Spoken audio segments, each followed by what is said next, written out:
Hai, perkenalkan nama saya Setia Prastika Tarema. Saya merupakan mahasiswi dari Universitas Pembangunan Indonesia Manado, Fakultas Keperawatan semester 6.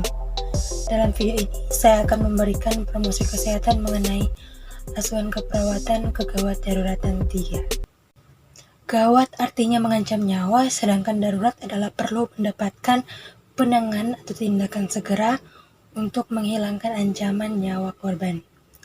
Jadi, gawat darurat adalah keadaan yang mengancam nyawa yang harus dilakukan tindakan segera untuk menghindari kecelakaan bahkan kematian korban.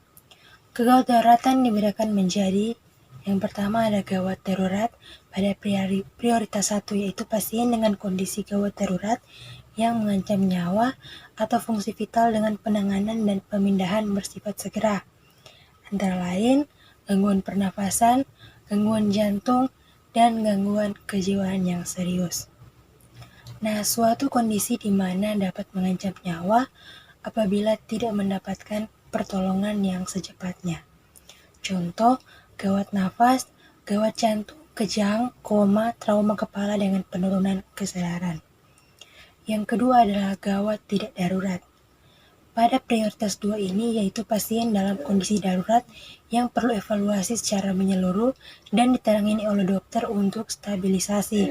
Diagnosa dan terapi definitif potensial mengancam jiwa dan fungsi vital bila tidak segera ditangani dalam waktu singkat, mendapatkan penanganan dan pemindahan bersifat jangan terlambat, antara lain pasien dengan risiko syok, fraktur multiple, fraktur femur pelvis, luka bakar luas, gangguan kesadaran, atau trauma kepala.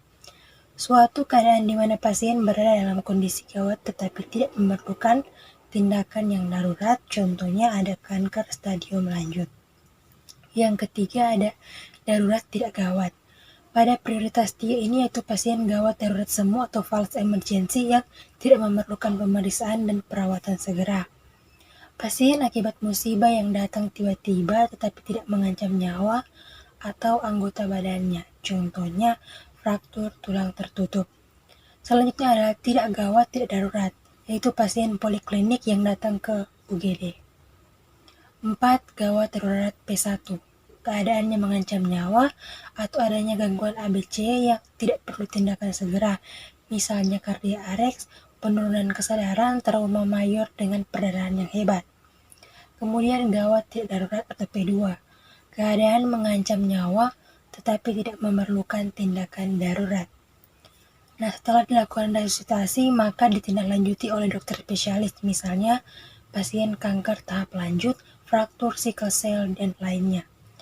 Darurat tidak gawat atau P3 atau keadaan yang tidak mengancam nyawa tetapi tidak memerlukan tindakan darurat, yaitu pasien sadar, tidak ada gangguan ABC dan tidak dapat langsung diberikan terapi definitif untuk tindak lanjut. Kemudian pertolongan pertama pada gawat darurat adalah serangkaian usaha-usaha yang pertama yang dapat dilakukan pada kondisi gawat darurat dalam rangka menyelamatkan pasien dari kematian. Dalam melakukan asuhan keperawatan pada kasus gawat daruratan, selalu diawali dengan melakukan pengkajian. Pengkajian kegawat daruratan pada umumnya menggunakan pendekatan airway atau jalan nafas, breathing atau pernafasan, dan circulation atau sirkulasi. Tujuan dari pelayanan gawat darurat ini adalah untuk memberikan pertolongan yang cepat dan pertama yaitu tepat, antara lain ada mencegah kematian dan catat atau to save life and limb pada penderita gawat-gawat darurat sehingga dapat hidup dan berfungsi kembali dalam masyarakat sebagaimana mestinya. Selanjutnya, merujuk penderita gawat darurat melalui sistem rujukan untuk memperoleh penanganan yang sangat memadai. Selanjutnya, menanggulangi korban bencana atau pedoman pelayanan gawat darurat Kementerian Kesehatan Republik Indonesia.